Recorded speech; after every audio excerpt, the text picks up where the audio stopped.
Hello everyone, আমি সোনাই। তো অনেক দিন পরে আহমেদাবাদের ফ্ল্যাট থেকে ব্লগ শেয়ার করছি। এখন বাজে বিকেল 5:30। তো আজকে আমরা সন্ধ্যে স্ন্যাক্সে বানাচ্ছি। বেটুন বলেছে কর্ন চাট খাবে, তাই এখানে সুইট কর্নকে একটু বয়েল করে নিলাম। এখানে শসা কুচি আর পেঁয়াজ কুচি করে রেখেছি, ধনে পাতা। বেটুনেরটাতে কাঁচা লঙ্কা অ্যাড করবো না। আর ছোটু, আমাদের ছোটো মাসুমনির বাড়িতে এই যে বড় গন্ধরাজ দুটো নিয়ে আসা হয়েছিল, একটা খাওয়া হয়েছে অনেকদিন ধরে।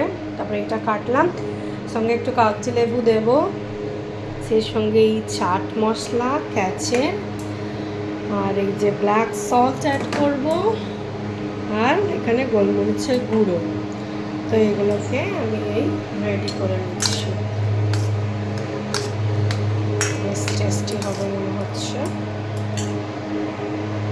তো এখানে কাগজি লেবু বাকি সব মশলাগুলো সব দিয়ে মাখামাখি করছি।